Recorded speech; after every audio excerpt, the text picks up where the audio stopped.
Am I wearing it too low? Maybe it's... Yeah, the higher the better, I think. That's that. Yeah, definitely the higher the better. Yeah, I quite like it. It's very me, isn't it? Yeah, it's pretty solid. Yeah, is it? Yeah. Like my head. Richard, we are now, I think, live on some platforms of some description. On some platforms. So, yes. Hello. Good evening, everybody. Hello, everyone. Look, there's Richard Burnett saying, "Evening, Mac." Who's Mac? I don't know. Hello, Do you think Mac. he's watching the right broadcast? I've got absolutely no idea. Jen Whitby says, "Hi, guys." Hello, Jen. She's on Facebook, look, watching us. As is Mark Simpson-Wedge. Hi, guys. Hello, Mark. How are you? Welcome, and thank you for joining us again. Here we are. Fab Live 22. You see, you keep count. I can't even keep count. Well, only because I changed the yes, the name. All that. 22, yeah. Danny Moy, we can see you. That is reassuring. Fantastic. Seb Bird. Hello, Seb. Good evening and welcome. Andrew Clements. Yeah, Andrew Clements, AC. Yeah, who comes in later for a very special feature. A little spoiler. Chris Dale. The lovely Chris Dale is joining us saying, "Evening all. Hi, chaps." Hello, Chris. And lovely to have you with us again. Oh. What? I forgot the tea. Oh. Can you just fill for a minute? Go on then, you go get the tea, yes. I'll be back in a mo. Hello, welcome to Fab Live number 22. We're here for the next hour and a half, as is Chris Dale. You'll be seeing more of him a little later on, of course, with Big Rat Bites, with a very special guest this evening. What else have we got? We've got some wonderful viewers' emails. Peter Dernan says, "Just this second, got an email." Oh, that's disappeared now. Jen Whitby says, "Hi, chat people." Yeah, chat. Evening, gent, says James Pilson Wood. Yes, so we've got lots of lovely emails. You've been sending in your messages to fablive@gerryanderson.co.uk, and we've got a few to read out later. We've got everyone's favourite item this evening, Fab or Fib, of course. Oh, yes, I'd forgotten about Fab or Fib. What do you mean you've forgotten about it? Oh, I really had. It's a very special one this evening. You'll enjoy it. Blankety Blank, of course, is coming up a little later. Yeah. Got some Gerry Anderson news. Should we introduce ourselves? Let's take the hats off as well. Oh, yeah, of course. Now, the hats... We'll come to the hats in a bit. Yes, introductions. I look like a bishop. A weird kind of bishop. So, that's Richard James. Yes, here I am, look. That's the wrong lower third. Why? What's wrong with that? That's the one I wanted. Oh, okay. This is going well already. Isn't it? Josh Long, I think this is what they call the nick of time. Just got back from my bike ride. Oh, I thought he was mocking my timing. Well, talking about the nick of time, yes. Simpsons clips can see a certain Dick Spanner on the table. Yes, here he is. Hey! Thank you very much. James Fielding's there. Dave Phillips. Morgan Jeffrey, but is super magnification coming back? Well, Morgan, we're going to have words about this on Twitter afterwards. You might be relieved to hear. Yes, it is. Yes. Yeah. Anyway, so yes, I'm Jamie Anderson. That's Richard James. Yes. This is Fab Live. We'll be talking about Gerry Anderson stuff. Hello, Kevin Goodman says hello. Josh Long, Bishop James. Yes, thank you. It's rather nice. Quite a good look, wasn't it?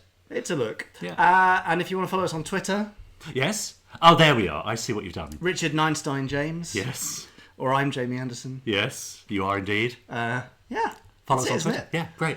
Evening, I'm going to that Thunderbirds event on Saturday at Mersey. Also been watching Thunderbirds today, says Ellie Barkley. Oh, great, Ellie. We've been talking about that, haven't we? Yeah, we're going to talk about the Mersey, isn't it? I don't know. I think it's Mersey. I had to look up because I wasn't quite sure how you say it. But, great. There you go. Oh, Ross Patton, I love the new way you've written your names in the grey rectangle. Oh, you spent ages on that, Ross. Yeah, I'll just show you again just in case. Oh, yawn. Oh, look at that. Yeah. Oh, lovely. Oh, and there's Eric, the dog, in the background. Hello, gentlemen, says Ian Jacklin. Good evening, Ian, and thank you for joining us. And here's Eric. Hello, Eric. I'm going to say, look, we can't see you because of all the stuff in the way now. Oh, what a shame. Let me just move that up. Oh, thanks, there he Jamie. is. There's Eric. Let's have a look. Now, I'm going to flick through this book, Eric. If you don't know why Richard's mocking me, that's to do with the Gerry Anderson podcast, which we'll be probably talking about later on. Yeah, I'm sure we will, won't we, Eric? All right. All right. Eric, go away now, please. Thank you. Enough now. Anyway, Richard, yes. So the reason we were wearing the lovely hats is because I've been talking to Tim, who does all of the lovely customer service and all sorts at the Gerry Anderson store, and he has done a very special offer this week where you can pick up this woolly hat and an International Rescue one. Yeah, for great. 20% off, I think. Yeah. This week only. Go to the Gerry Anderson store. Yes, it really suits humans and canines. Poor Eric. Oh. No, look. Not You fair. like it, don't you? Not Look. fair. Ah. Nice hair, Richard, said somebody there. What's happened to my hair? Oh, who cares? Yeah. Right, Since so... for years. Put that away. Oh, it's staying there now. So, Eric. No, we're not watching Fireball XL5, whoever said that. We were actually watching The Time Monster. We are watching The Time Monster. Ross Patterson says, you say you're on Twitch as well. I've heard of Twitter, but I've not heard of Twitch. What is Twitch? Twitch is... Oh, I sort of mentioned So Get About there. Yes, I've recently discovered a clip of you and the cast from a programme called So Get About the Worst Night in the Land. Hooray. Yeah, you have, probably. Yeah. Great. What are we talking about? Twitch. We're hosting the new Worst Night in the Land. Yes, this is the worst night ever. Yes. Twitch is a platform which some of you may be watching us on now. If you're on Twitch, then please... say hello. Yes. Drop us a message. We'll say hello back, maybe, if we see it. Yeah. It's like a gaming platform, really, so you can watch others playing games, but they do live streams and in real life stuff and various other bits and pieces. Yeah. So that's what Twitch is. That's where the Thunderbirds stream was, Ross. I can't believe you don't know what it is. Yeah, that's odd, isn't it? Upstaged by a dog. Well, it happens all the time. Yeah. Breaking from listening to the podcast, says Tone720, to join the live show. Well, he's having an evening of it. Imagine that. Sorry, Tone. You were brilliant in that, Richard, says Jen Whitby. Obviously talking about So Get About. I was brilliant. You were brilliant. You're brilliant in everything you're in. Yeah. Will Farrell, I don't Twitch, only Facebook. Fair enough. That's not what I've heard. Any Delgado stories worth watching, says Rob Cassidy. Well, I'm not sure that counts for Time Monster. Time Monster, which is pretty ropey. Anyway, we're not here to talk about Doctor Who. We're here to talk about all things Gerry Anderson, of course.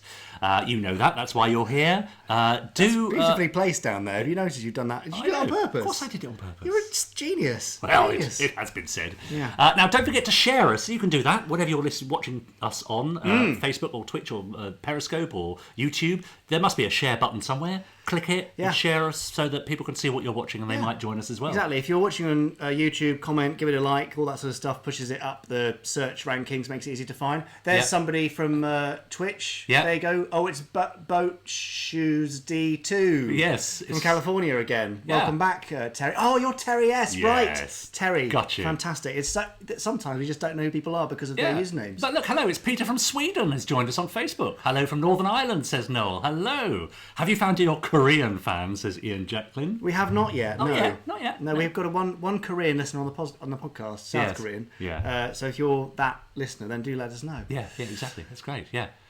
Nice. What are we doing, Richard? What are we doing? Well, we're doing the usual stuff, aren't we? We normally start with it's been a while. You have to forgive him. He's been very busy. We normally start with a bit of news. Yes, that's right. Then we talk about some viewers' emails and hear from them. Then we play Fab or Fib. We've got Big Rat Bites too. Big Rat Bites coming up from Chris Dale. Ultra super magnification. Just super magnification. Yeah. Okay. That's what we normally do. Yeah. And we take comments like this. For example, Carlton Video have released Thunderbirds, Stingray and Captain Scarlet on VHS and DVD in the 2000s. They did. Yeah. Do all of that. Hello from Oxfordshire, says Ross Bost.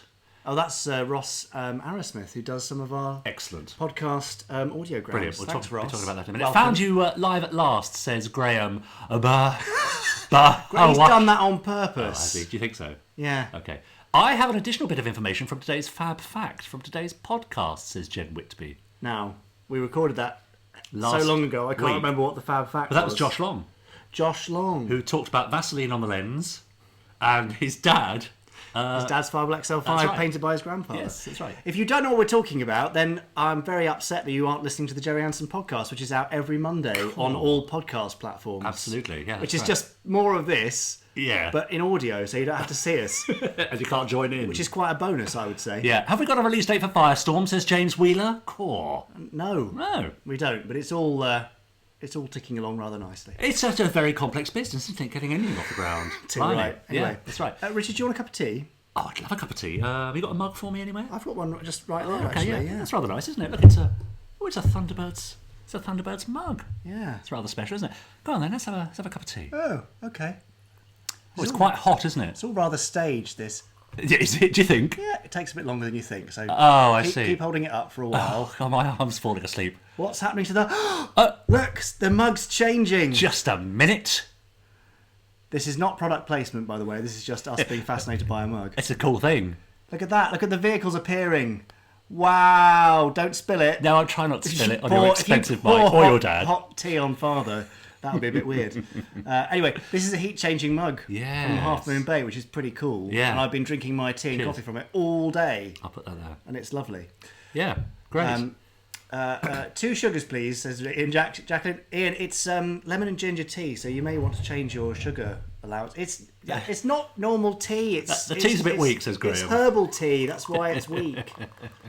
Anyway, I'm having some. So. Oh, dear. Right. Yes. Jen Whitby says, I'll email you the fact for the next podcast, as I think my message might disappear up the screen. Aha, got you, Jen. Oh. Great. Email it in at podcast@gerryanderson.co.uk. Perfect. Lovely. Right. Yes. Now. Mm?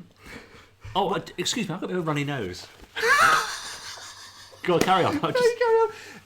If you could share the live stream from wherever you're watching, whether it's Twitch just or not right now, Facebook or whatever, share it into your timeline and say this is fun or this is terrible or whatever you genuinely think. Hopefully the former. Yes. So more people can join us. But we've got quite a nice number. Quite a nice crowd, yes. So thanks for joining us, everybody. Yeah. Would you like to hear some Gerry Anderson news? Oh, who doesn't want to hear some Gerry Anderson news? Well, I want to. Oh, sorry, you're talking to them. Do you actually want some Gerry Anderson news? Because we could do that. But if the kind of overall opinion is no, then we won't. Yeah, James Beach says he'd go for the wine on Richard's right. Yes, well, cheers, James. Hi from Perth in Scotland, says Ryan Morrison, before we head into some news.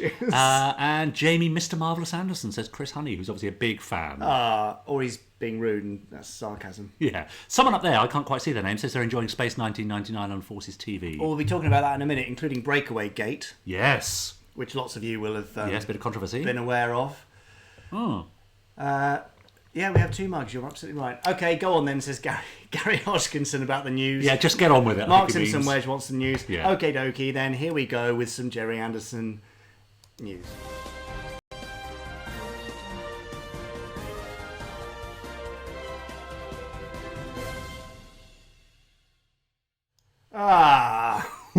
It's the Gerry Anderson news. Oh, great. On Fab Live. Yes.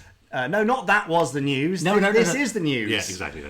We're mixing something else entirely. We're mixing streams here. We're crossing streams. We don't want that. Do you want to? Pop him back there. All right. Because it was so nice with that. Yeah, I love that.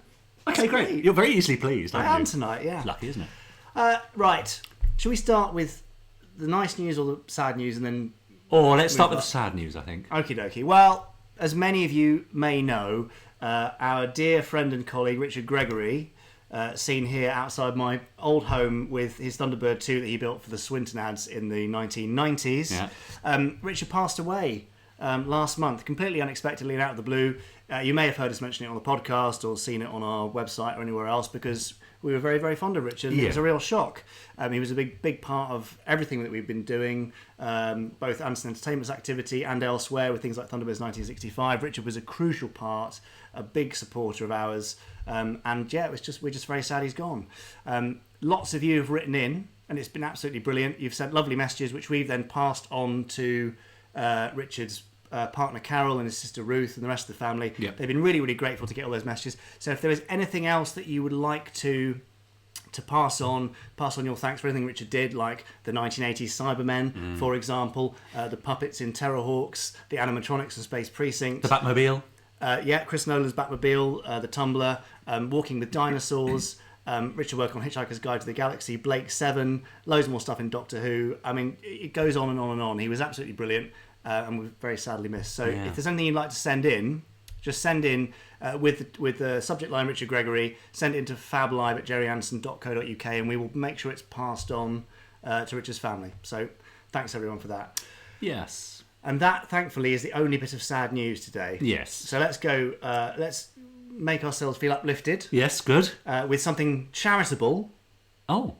And this was mentioned earlier on. This is the Rescue One event coming Saturday at Mersey. Yeah. Okay. I think it's called. All right. Near Colchester. Yes. That's probably the safest bet, isn't Colchester, I think it's called. Colchester. Yes, near Colchester. And it's raising money for the RNLI. Yeah. Not the RNIB, as I keep saying. No, something very different entirely. So guests include Yeah. Brian Johnson, I do believe. Yeah, nice. You're trying to read it. I'm trying to read it off the screen because I've forgotten. Shane Rimmer. Oh, yeah, voice of of course. Scott Tracy, Lovely. who we know and love and who's been on the podcast. Yeah. Matt Zimmerman. Oh, yeah. Yeah. Nice. And Mary Turner. Oh, Lovely great. Mary. Great. Who sculpted and operated many of our favourite characters. Yeah. From the 60s and beyond. So, lovely event. Do pop along. Tickets on sale online. And in fact, if you just search for Rescue One Mersey, Mersey, Yes. then you can get tickets online. But do pop along. I'm sure it'll be blooming lovely. Yeah, it'd be great. Let us know if you're going. Just comment and we'll pick it up as we go along. If you're nearby, let us know if you're going to go.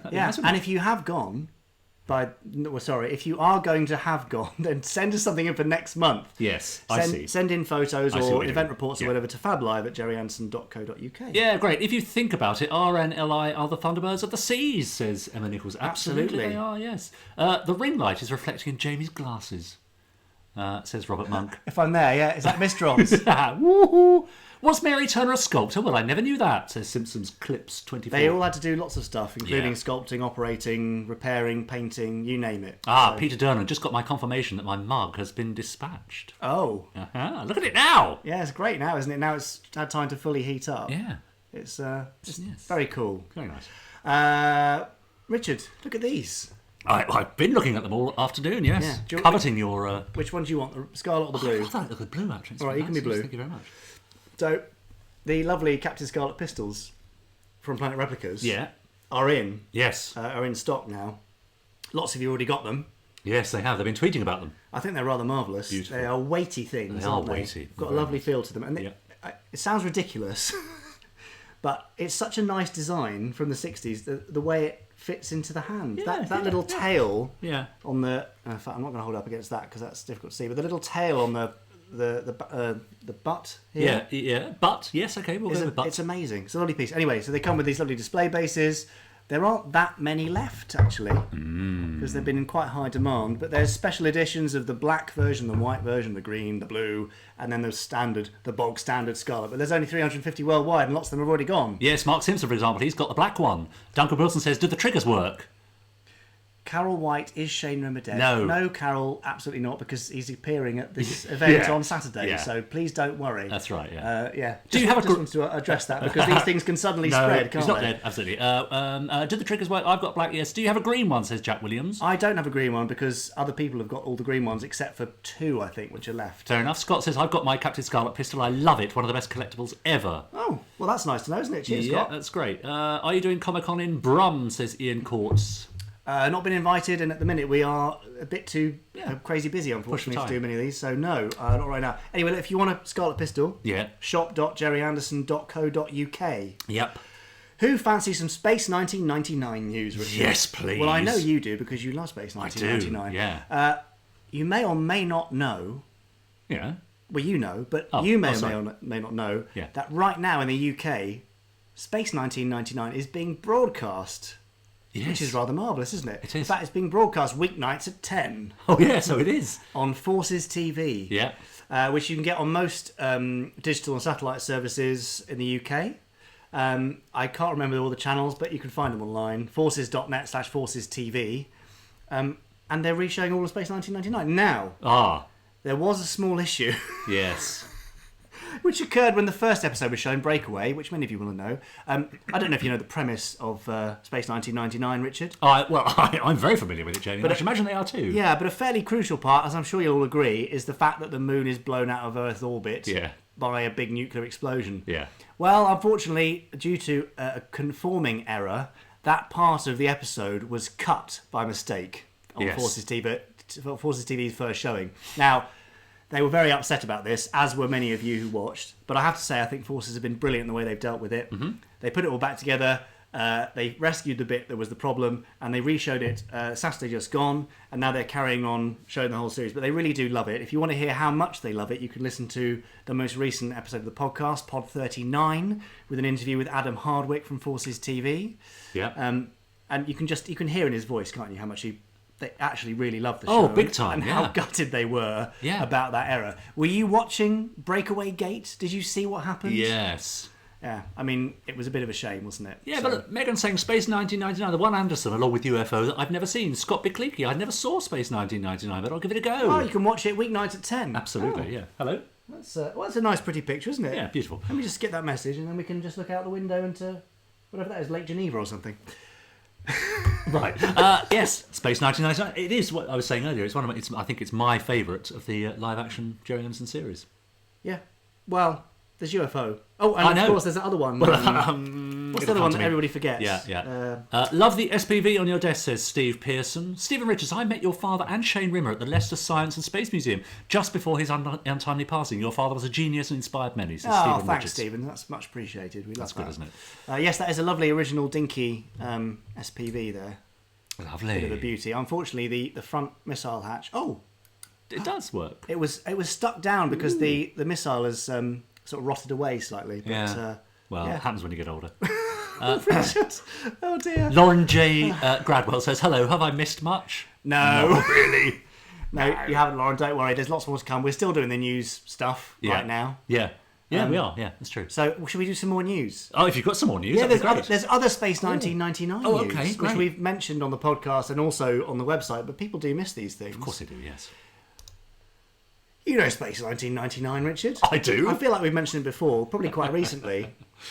Do you also know a couple of books called Thunderbirds, The Vault, and Captain Scarlet, The Vault? Yeah, I do, yeah. It's the Vault series. Oh, right, yeah. From Marcus Hearn, often with writer Chris Bentley. Well, there's going to be a Space 1999, The Vault. Oh, lovely. Yeah, it is very exciting. Great. It'll be beautiful. These books chart the history of the shows, the merchandise, all that sort of stuff. Lovely pictures, great pictures of artefacts, things you probably have never seen before. They're accessing some stuff which from Dad's personal collection, which I know has never been shown before. So nice. That's rather exciting. Martin Landau's wig. Martin Landau's wig. Yeah, exactly. Yeah, great. Barbara Rain's fake nails. Yeah, that's something. No, all that kind of stuff will be in there, and it'll be out for Breakaway Day this year. Oh, nice, which is September the 13th. It is well remembered, Thank you very yes, much. exactly. Great. So hopefully no more breakaway gates there. No, that's right. Yeah, Jamie, did you find the cat that peed in your office? Says Dominic. I did, thank you for... Thank you for checking in about that. In fact, it peed just down here, just behind the fireplace. So, in the fireplace. Great. Someone just said, I've seen all of Space Precinct and I enjoyed it all apart from Richard. Oh, charming! Isn't that charming? Enjoyed it all, but loved you. Well, I was very young. You've got to give me a break. Fantastic book, says Steve Bushell about the Vaults series. So I'm sure you're looking forward to the Space 1999 one. Absolutely. Great. Do you want some Funko Pop news? Always. Well, you know what Funko Pops are? Yep. Do you know what Funko Pops are? Yep. Watchers at home? Oh, sorry. You? No, I know. They're those lovely little collectibles. In fact, shall I get your Tom my Baker? Tom Baker? I won't do the impression. Go on, do the impression. Has anyone mentioned that when Jamie looks up, the Mr. hoops are in his glasses, yes. says Guy Snowden. Duncan Wilson says the Space 1999 Vault sounds brilliant. I'm actually a Mr. Agent. So, this is a Funko Pop. Yeah. And this is obviously a Tom Baker 4th Doctor Funko Pop. Yes. So they've got these kind of swollen head, simplified faces thing. They're highly collectible. They're very, very popular. And finally, Funko are doing some Thunderbirds ones. Yeah. As spotted by the International Rescue Merchandise Guide, I believe, on Twitter. Okay. And here are the first ones that are going to be released. Oh, I see. Parker Brains and Lady Penelope. I love Penelope. She's my favourite character. Yeah, Penelope's mine too. Anyway, I'm pretty sure that's just a typo in the catalogue. Mm-hmm. And that she will be Lady Penelope by the time that she's released. Yep. Which is pretty cool. I'm looking forward to seeing those. Yep. I'm sure you are too. Yep. And I'm actually just going to drop a little exclusive hint in here. Oh, right. You're going off-piste? Yeah, I'm going off-piste a bit. So, this is an exclusive for you, Fab Live watchers, just for you tuning in. Yes. See if you can decode this message. Oh, right, go on. I'm just trying to make it up now. Oh, dear. No, but you must, whatever you do, stay tuned to the podcast, and all channels, in fact, because soon there's going to be some news that will be music to your ears. Right. Cryptic news. Right. Anyway, moving on. Okay. Well, just going to leave that there, are you? I'm just going to leave that hanging. So we've seen the Funko Pops. They're very exciting. And if these go well for Funko, I know that they are looking at other licenses too. So there could be Captain Scarlet Funkos. Yeah. Space 1999 Funkos with a nice Martin Landau and Barbara Bain. Yeah, with a detachable wig. With a detachable wig, absolutely. Sorry. Oh, Richard. Sorry. And finally, for this piece of Gerry Anderson news stuff. Yeah, what do you say finally? Go on. Finally for now, for this bit, my bit, I think. Oh, I see.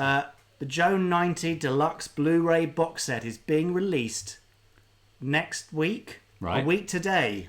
Okay, good. It's limited to 1,000 units worldwide. Great. If you haven't pre-ordered one, then you better get on with it, because the minute they come out, suddenly they all get grabbed away, and they're only 1,000 worldwide.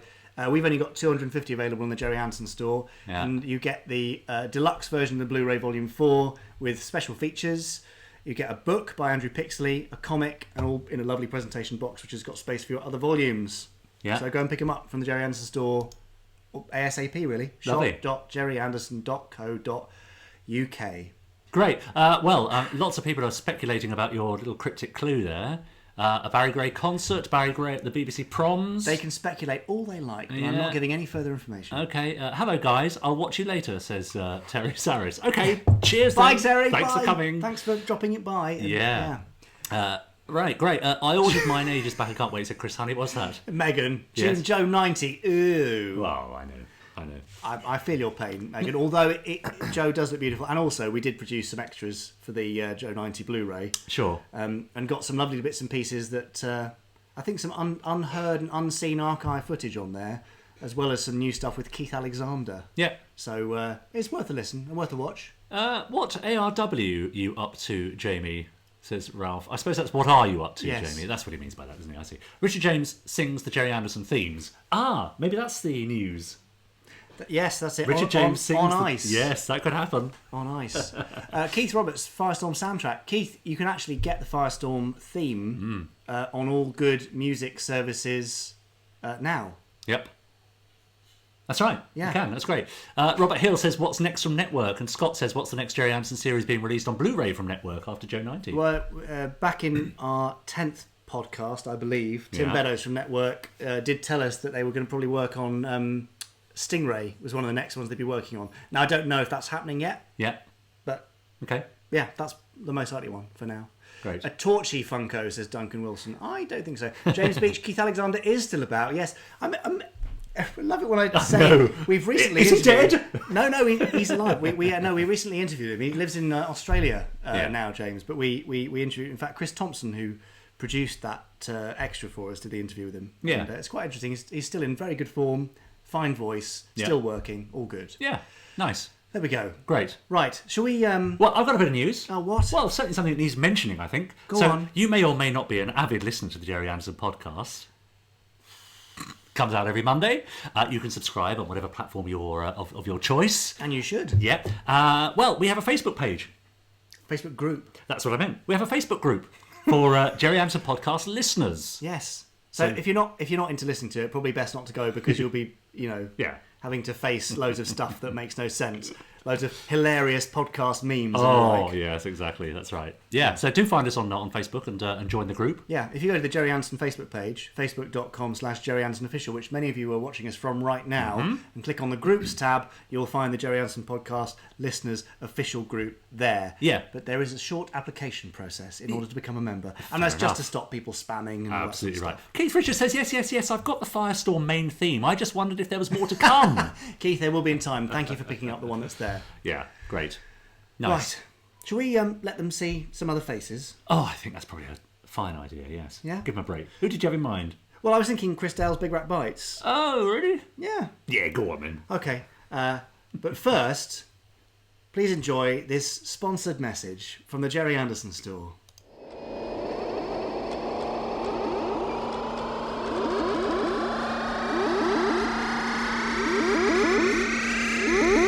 Hello, AC here, ready to talk about some Anderson goodness. Yes, it's the Spectrum Agent replica pistol from Planet Replicas, and we're going to have a very special look at a very special limited edition today.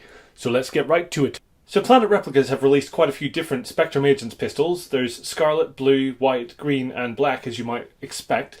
But they've also released ochre and magenta in extremely limited editions. Only 5 of each, in fact. So this is actually number 5 of 5 of the magenta pistols. So let's take a look.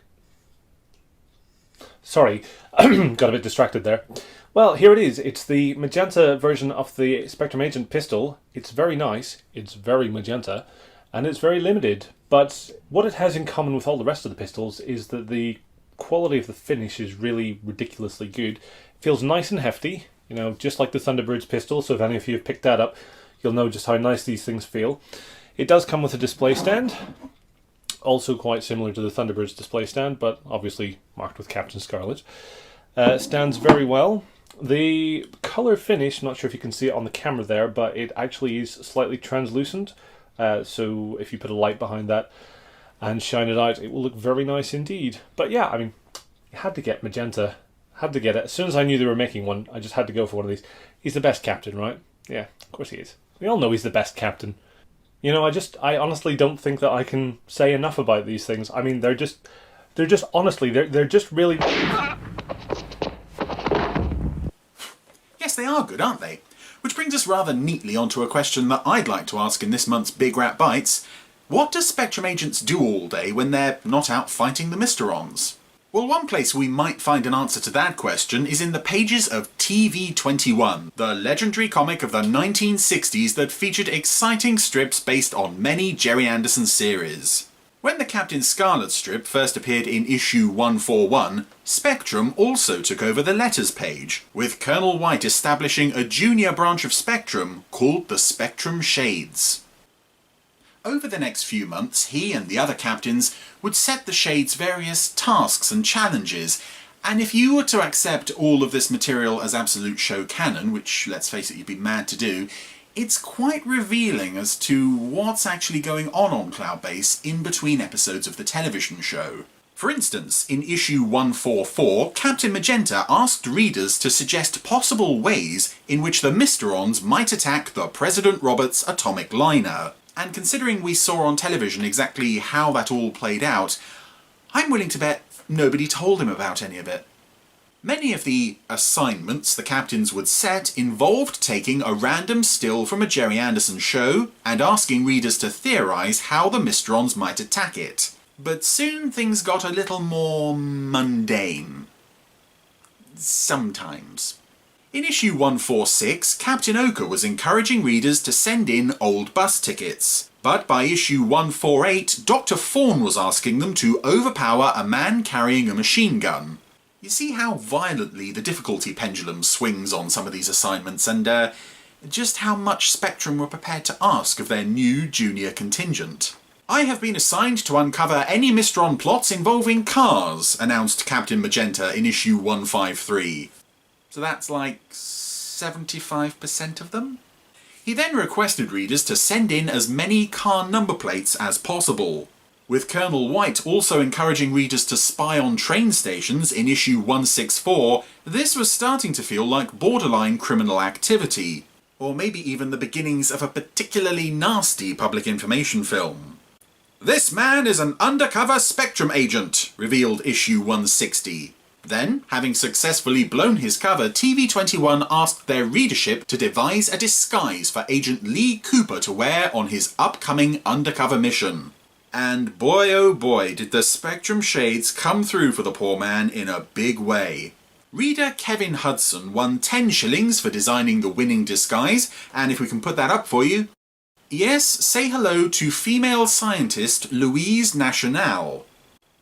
And yes, if you're wondering, the undercover mission was a success, probably because the opposition were laughing too hard to be able to do anything to stop him. In a similar vein, the Shades were also asked to devise a new uniform for Spectrum cadets. And once again, the results were interesting. Let's do another comparison. Here we have the original Spectrum cadet uniform, and here we have the winning TV-21 replacement design by one David MacDonald. And something to keep in mind here. These are supposed to be the next generation of Spectrum agents. These are the ones who are going to be, carrying the organisation going forward.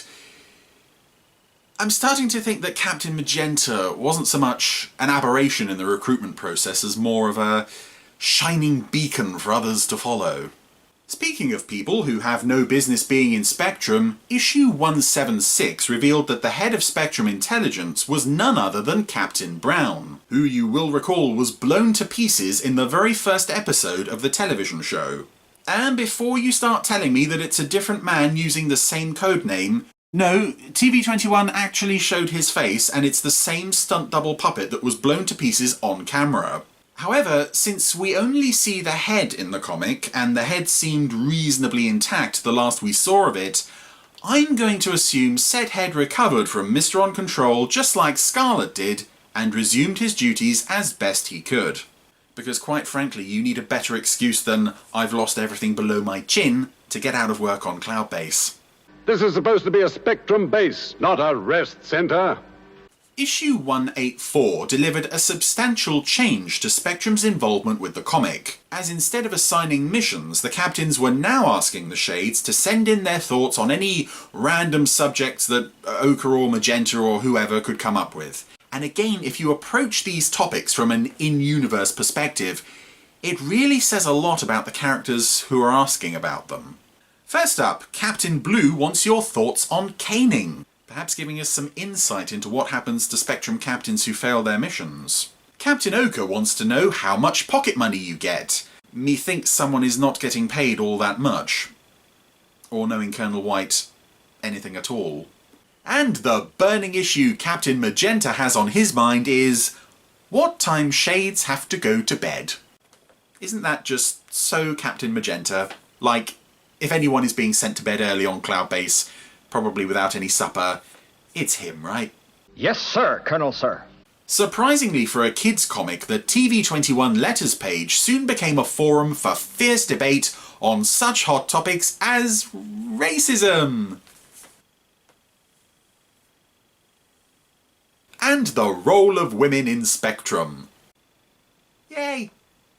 And yes, considering this was a comic from the 1960s, there were often some deeply questionable viewpoints and terminology from certain quarters, which just made the letters from the non-racist, non-sexist kids even more remarkable. And Colonel White wasn't prepared to stop any discussion on any topic. All he'd do was say, well, what do other readers think?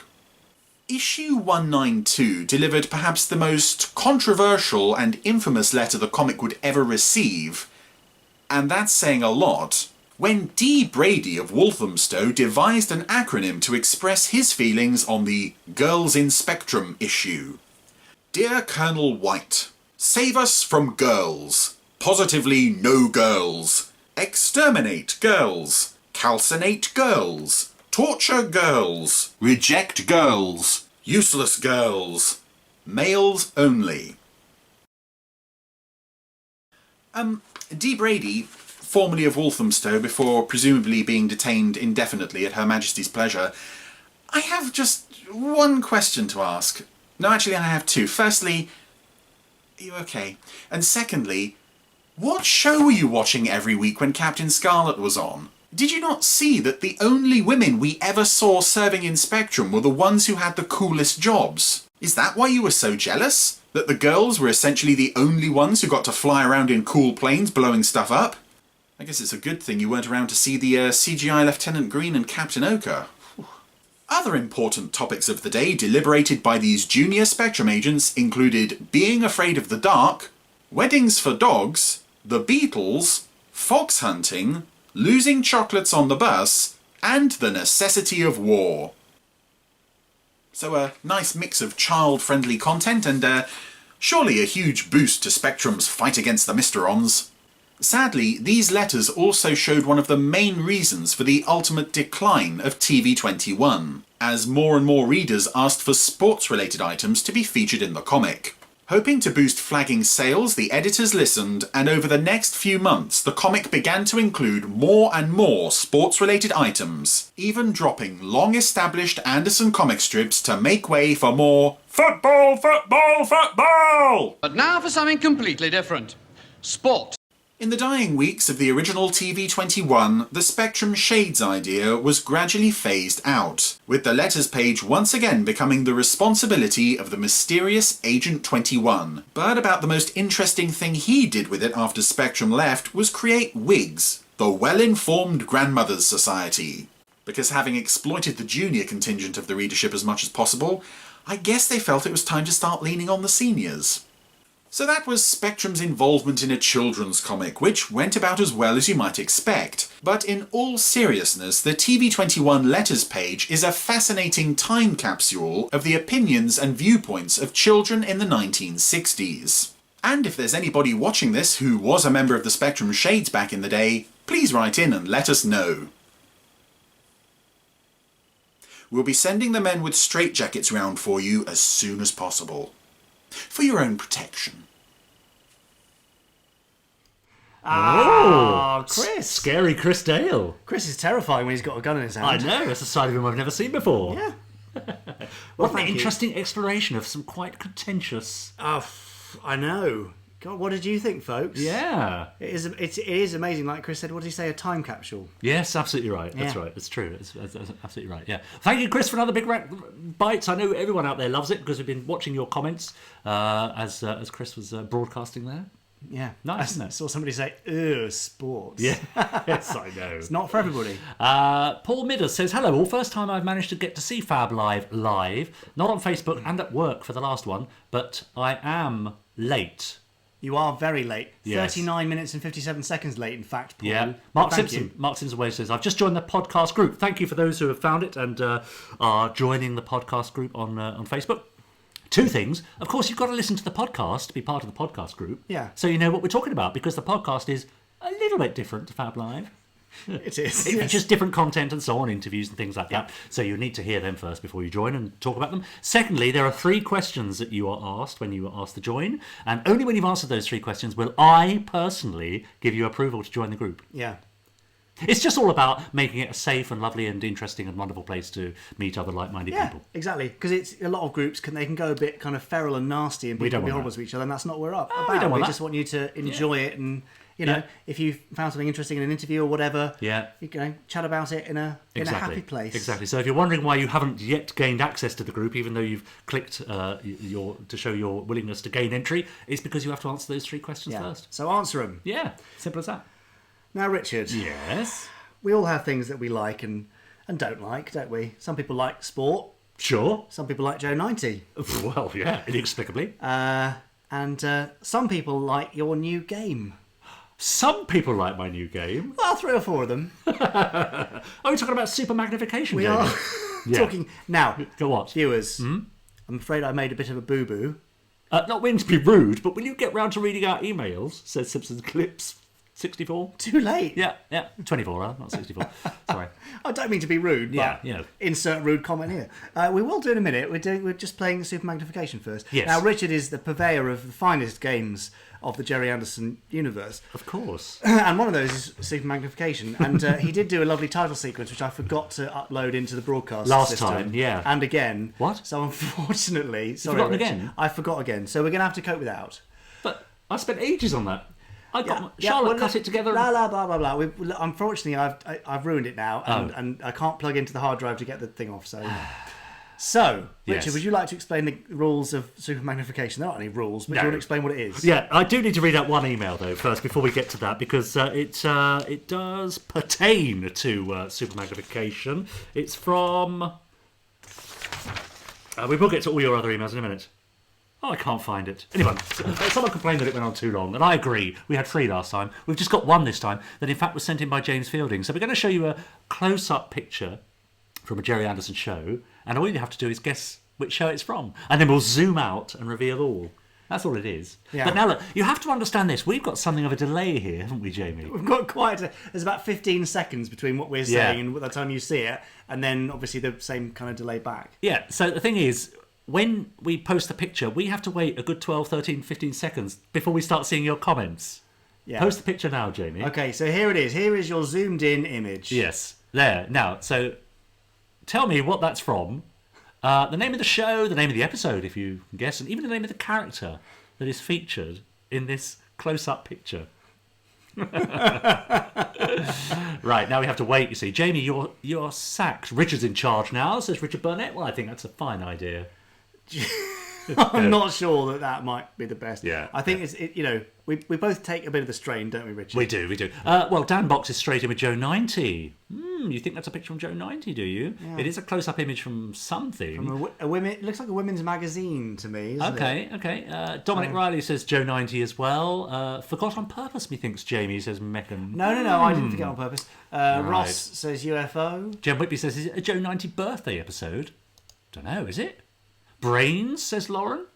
Okay. Is Brains a reader of women's magazines? He could be. Oh, hang on, look at this. Chris Dale, James showed me this a few weeks back, so I won't guess. Oh, thanks, James. Great. You're ruining the fun. Stingray, says Scott. Thunderbirds, Granny's Pants, says Steve.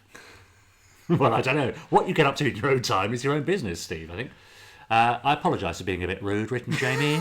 Yes. Asking when we're going to get to the... Fine, we'll get there. Yeah. Okay, so I think it might be time to... Put everybody out of their misery. Chris Honey's wondering if it's just Jeff Tracy's shirt. Let's have a look, shall we? Yeah. Ready for the reveal? I bet you can't wait. Here we go. Oh, look.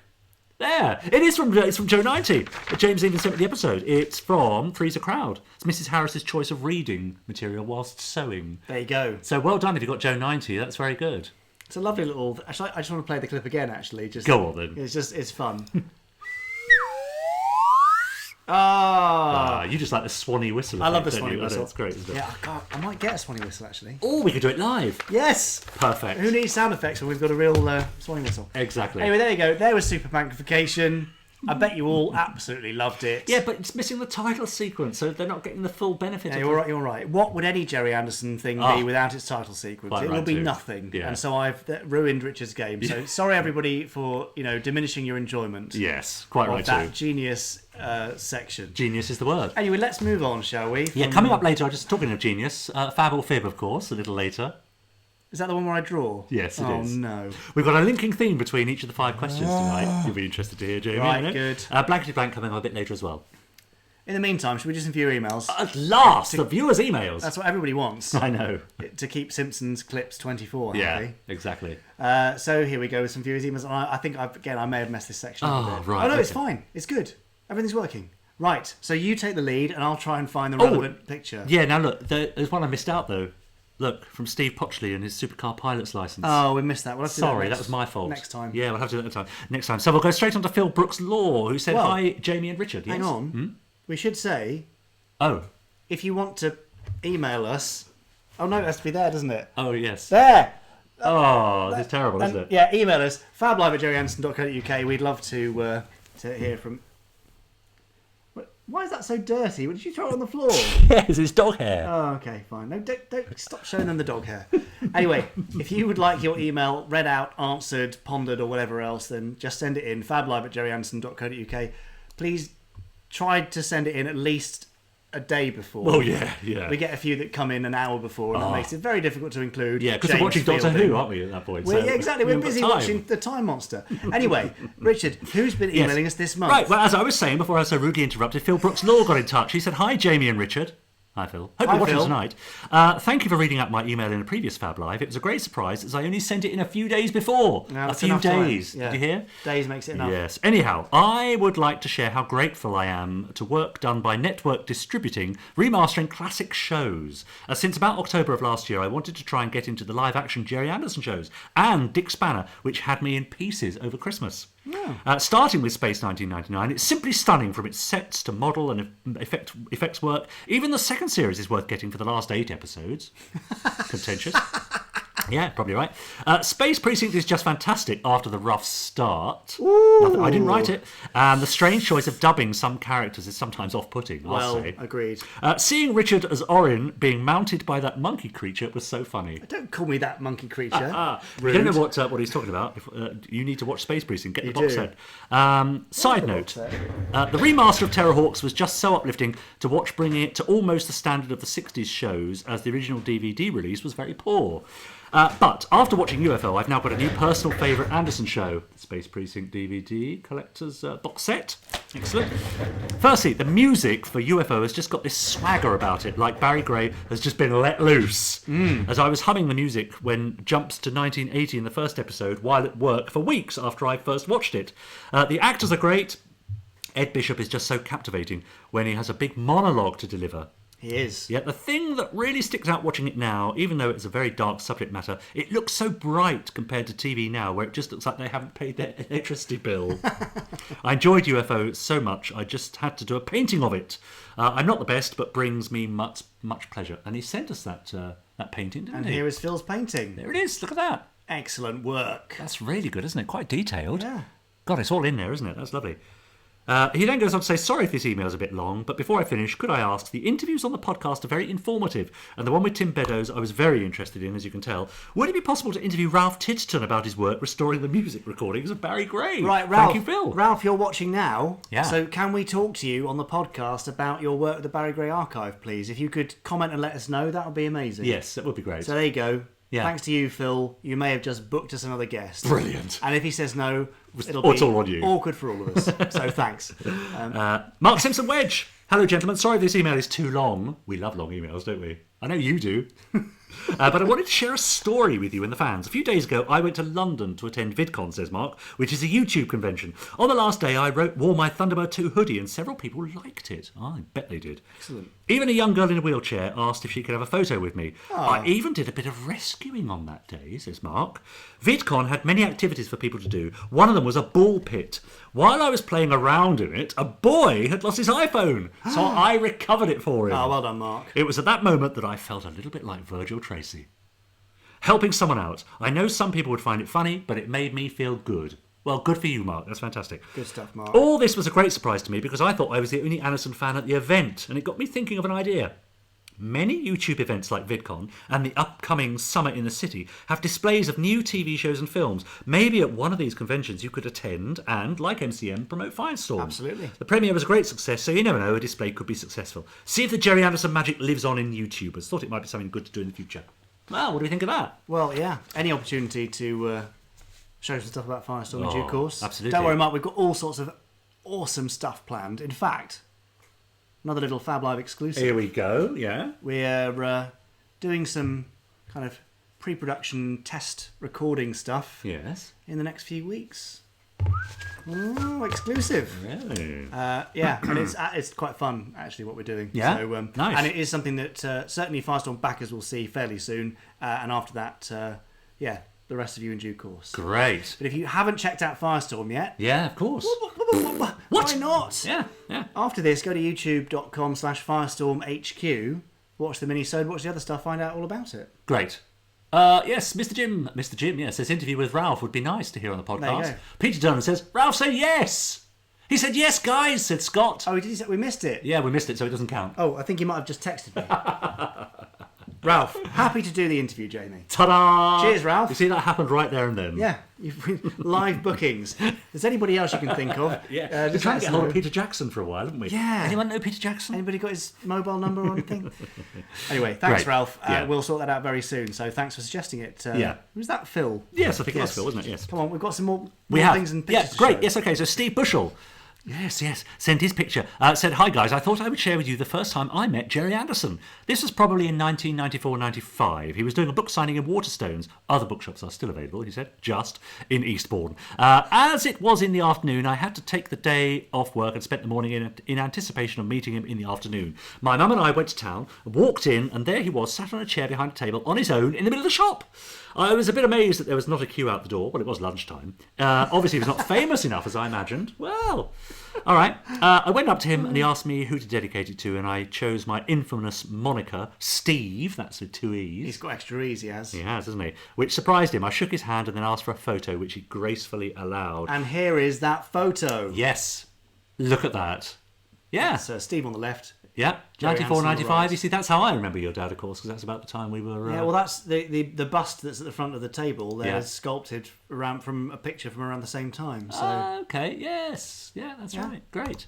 I think this is rather nice. I know you shouldn't meet your heroes, but I'm so glad I did. Yeah, that's good, isn't it? All the best. Keep up the podding and living. Well, thank you, Steve. We certainly will. I hope you joined us tonight. Hi, Rich and Jamie. Will you be doing a tribute to Derek Meddings on your podcast? Says Infinity Masks and Sculptures. now, I'm trying to clear the rights to an audio interview with Derek Meddings. Right, yeah. So hopefully in due course, yes, we will. Yeah. But it's really difficult when there's limited material available and certain people own the rights to certain interviews. Yeah. And, you know, I much prefer that we can hear from the horse's mouth where possible. That's right.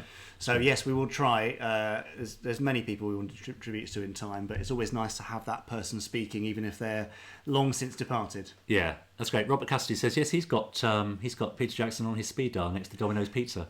Brilliant. Well, if you can book Peter and then order yourself a celebratory Domino's, other pizza chains are available. Great. Michael Horgan got in touch. Hey, Jamie and Richard. Hope all is well and you've had a great February. Yeah, wasn't bad actually. Thanks. Yeah, thanks. Yeah, I have to admit I've not listened to the last pod episode, which is really unlike me, but I will catch up in due course. Good, glad to hear it. So anyway, I thought I would share what happened on my recent trip to Cromer for a few days away, which I've been debating for many years whether to get done, but decided it would be a good dedication to your dad and to all the many people who put so much hard work and passion into so much great work that I've grown up with, who sadly many have now passed.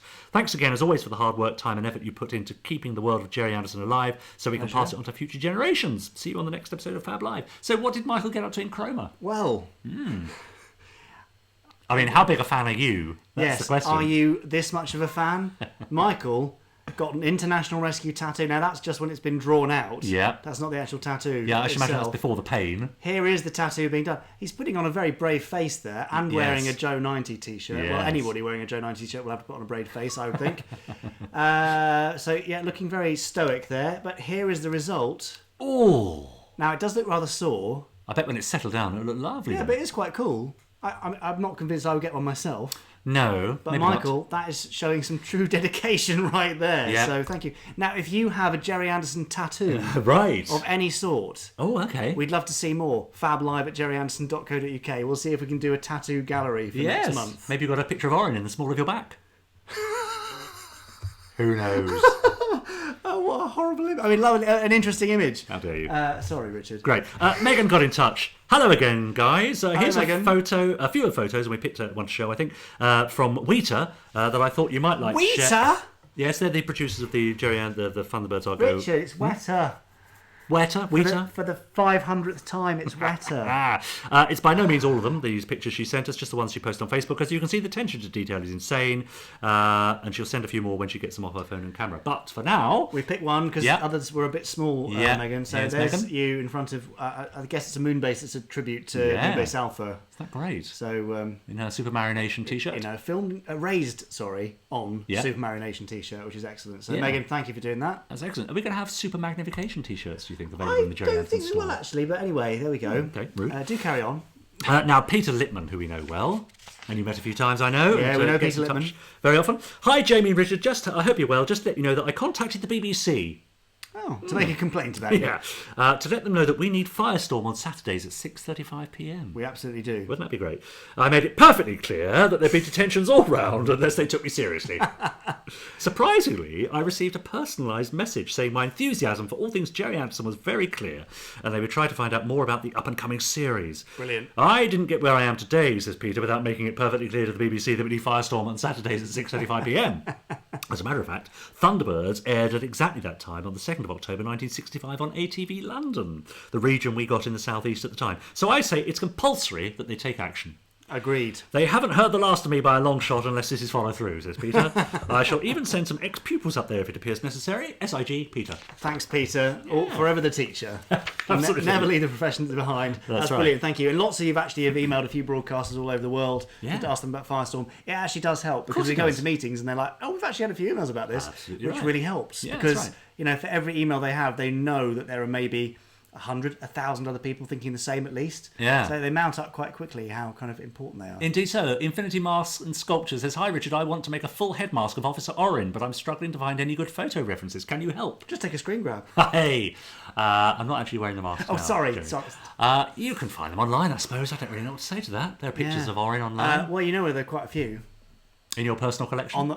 On the Space Precinct Complete Series DVD photo gallery. Of course. There are quite a few because there's quite a few of you in the cockpit of the cruiser and stuff. Yes, that's right. So there you go. Grab that and then you'll be set. There's also quite a few in my book, Jamie. And there's also quite a few in Richard's wonderful book available from the Gerry Anderson store, Space Precinct Unmasked. Thank you very much. Great. Yes, so do I look around and I'm sure there'll be some. Paul Maxted, I don't know if he's watching. I think it's his birthday today, so I'd just like to wish him a happy birthday. Happy birthday, Paul. But he did a lovely Orin mask for me that he made at home that I've still got. So yes, I know it can be done. So good luck with that. Yeah. Fantastic. Great. We have another message from Jen Whitby who says, Hi guys, I just want to thank you for another fun Fab Live. She means the one before this. Right, obviously. not this one. Fair enough, Jen. Sorry about this one. After today, this is a month ago, I really needed something light-hearted to cheer me up. So many things happened one after the other that it was nice to return to nostalgic fun. I like the new game, says Jen. That's very generous of you to say, Jen. Just maybe spend less time on each picture. Well, we did exactly that, and we did less pictures. So. I think the speed used on the closing credits of Thunderbirds is about right. It's very specific, isn't it? Very helpful. Anyway, I'm looking forward to more Anderson stuff this year because, as we know, Jamie, there's brand new Gerry Anderson stuff being made right now. Yeah. So keep up the good work from Jen. Thank you very much, Jen. Thanks for getting in touch. Yeah, great. And I know you're watching tonight. Robert Monk, finally. Dear Dinky and Dicky. I don't know where you got that Why from. am I called Dinky? It's because of all the dinkies I've got. Right, I'm glad you said that. There's that one, and then Yeah. What? I'll get more in a minute. Fine. You carry on. Many, many moons ago, says Robert Monk, I was walking home on a very windy day, and as I passed a zebra crossing, I noticed that the yellow beacon was missing. See if you can guess where this is going. A little further down the road, I found it blowing along the curb, and to my shame, I kept it. Now, you're supposed to be flashing up a picture that Robert sent in. Oh, sorry. Not Sorry. playing with your dinghy. Here it is. Because in a flash, I had the best prop idea I'd ever had. What can he mean? A giant lollipop. Stroll on. How was that? Was that any good? That was good, yeah. Was that helpful? Yeah. Sadly, that was 7 years ago, and it's still sitting in my garage. One day I will build him. So, yes, it will be a Zeroid eventually. That would be lovely, wouldn't it? But it it? ain't yet. It's just a ball on a tube. Yeah. I'm guessing it's hollow. What is it, glass? What are those Belisha beacons made? No, it wouldn't be glass. Plastic. Yeah. Some sort of... Yeah. Epoxy resin. It's just a nice word, isn't it? Yes. Is that a plastic? It's a resin. It's a resin, yeah. Anyway. Yeah.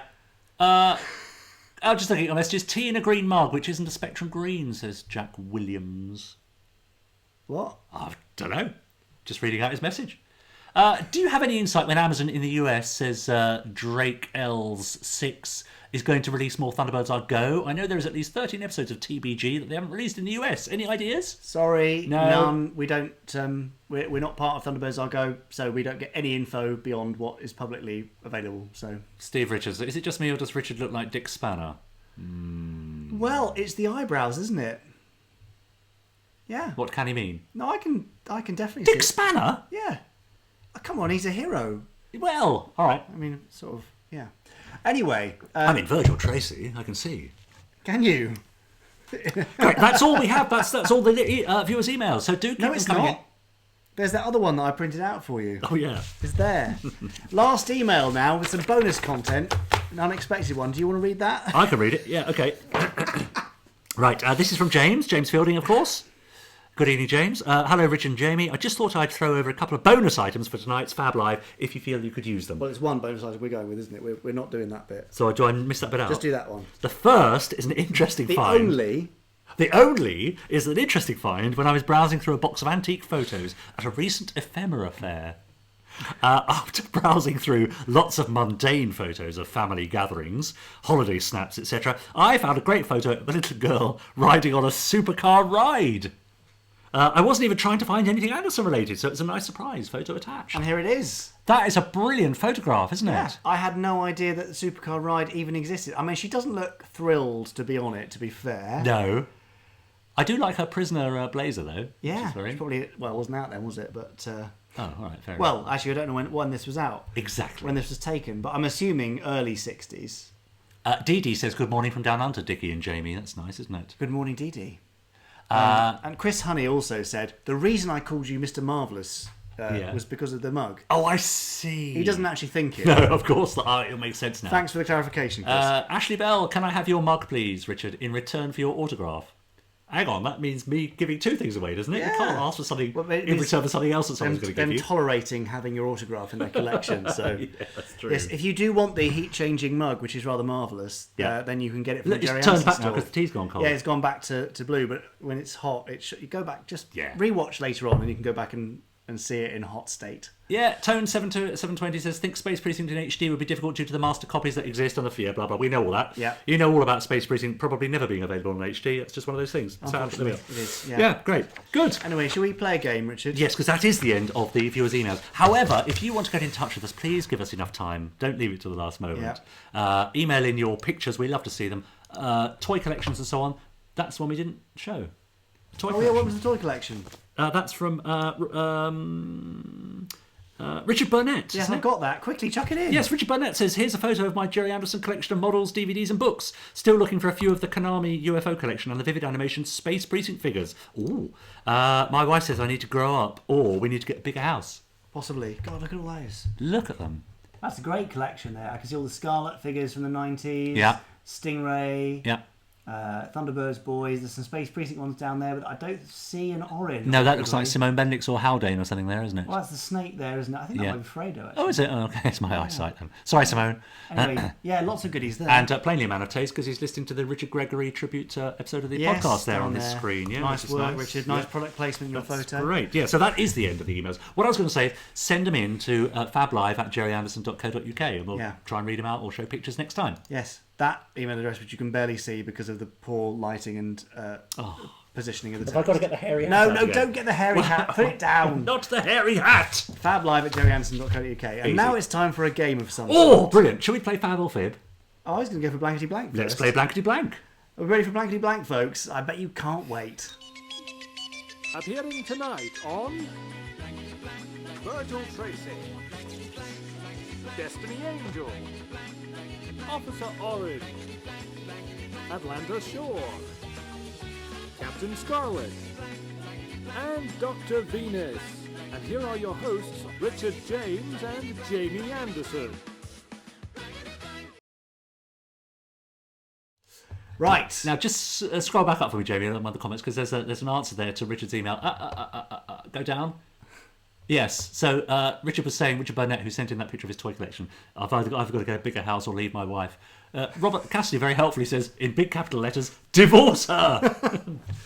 Well, there's a solid recommendation. Now, we're playing Blankety Blank. All of those of you, I'm sure you know Blankety Blank. Can I just insert a bit of news? What now? I forgot some news earlier on, and Andrew Clements has just reminded me. It's more important than the game. Really? This is very serious stuff. Andrew Clements, yes, you're quite right. He says, "Dear oh dear chaps, didn't you get my email this month with the photo in the studio with Jamie and David?" Ah. Now AC. Oh, yes. Yes, we did true. get it, but in our haste, we've missed that and some others. Yeah, we have, yeah. But may I heartily recommend, viewers of Fab Live, that after this, stop looking at your watch, that after this you go and watch, if you haven't already seen it, Century 21 Tech Talk, episode 1 about Thunderbird 1. Now, AC proposed this to me last year and said, wouldn't it be great if Brains talked about all of the craft from the world of Century 21, you know, the vehicles of the 21st century. And it sounded a great idea. Luckily, David Graham agreed to be part of this project, and now there are lots of episodes on the way where Brains takes you through the reason a vehicle exists, how it works, all that sort of stuff. Mm-hmm. So kind of real vehicle info from the world of Century 21. It's great fun. Episode 1 is out now. Episode 2 is coming out on Saturday.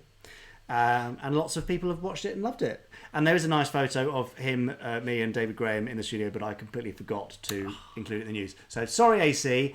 Thanks to everybody who's watched it so far and commented and said nice things. And now... Oh, we're ready now, are you? Back to Blankety Blank. Right, we're ready, are we? We're ready. Anything else you want to say before I continue? I can probably make something up. Because as Robert Cassidy says, nothing is more important than the games. To Richard. So, it's... Oh, I think I may have inadvertently flashed you an answer. No, I didn't. That's lucky, wasn't it? Now, so it's Blankety Blank. This is where I show you 3 quotes from Gerry Anderson programmes. You've got to fill in the blanks. You've got to tell me which story it was from, which series it was from, and who said it for all those bonus questions. There's no prizes, of course. And I have to say, these 3 were contributed this evening by our very own Chris Dale. Thanks, Chris Dale. Yes, thank you, Chris Dale. We literally couldn't do it without you. No. So, here's your first one. Your first Blankety Blank for this evening. Oh, dear. There we are. Yeah, that's quite good to see, isn't it? I wouldn't blank my blank if I were you. I wouldn't blank my blank if I were you. Simpsons Clips 24. Blimey, I didn't know David Graham was still alive. Will you stop trying to kill off all these Gerry Anderson alumni? David is 93, turning 94 this year. Richard Ingram says, I really enjoyed this part. See, Jamie? He enjoys it. Good. He's just playing along to make you feel better. I wouldn't blank my blank if I were you. Any guesses, folks? So what's that from? Fill in the blanks. There's 2 words there you need to find and tell me what series it's from, what episode it's from, if you can be bothered, and also who said it. I wouldn't finish my wine if I were you. Oh, do you think that's what it is? No. Oh, okay. I don't know what it is. Quit my day job, says Farrah Shimbo. Pull my trigger, says Steve Bushell. Touch my dinkies, says Emma Thick. I don't know what she's thinking of. They're right here. Is that from Captain Scarlet? Oh, flash my light, says Robert Monk. I wouldn't touch my fruit if I were you, says Jack Williams. Trust my instincts. Well, yeah, no one's getting close, really. It's from Joe 90. Does that help at all? There you are. It's from Joe 90. I wouldn't blank my blank if I were you. That gives it away a bit, I think, yeah. I wouldn't blank my blank if I were you. Flash my torch. I'm guessing it's from Space Precinct, says Ross Patterson. No, it's not. It is from Joe 90, as I said. I wouldn't buff my Orin if I were you, says Ralph. Look, that's the answer there. I wouldn't hit my son if I were you. That's from Joe 90. Professor McLean from the episode International Concerto. That's right. There you go. There you go. Nice one. Bully for you if you got that right. No, I don't think anybody got that. No, they didn't, did they? I wouldn't press my button. I wouldn't move my head. Touch my perno, Lady Penelope. That was a good guess. Sort of thing she'd say, absolutely. Yeah. Hit my son Joe 90, says Mark Simpson Wedge. Yeah. Now, did he type that after I gave the answer? Well, Andrew Clement says I wouldn't hot my son, so I think... Sorry, Andrew, that doesn't count. No, it doesn't. You lose. Right, here's another one then. See if you can get this one right. So again, we're looking for the blanks. Deflee the blank and flush out the blank. Deflee the blank and flush out the blank. Gosh. So yet again, fill in the two blanks there, 2 words to find. Tell me which series, and if you can, the episode title. I don't think anyone's going to get this. And if you can, the character. McLean probably hits his son, says Robert Cassidy, referring to the previous one. Well, it's getting a bit dark. Don't throw accusations around like that when he's not here to defend himself.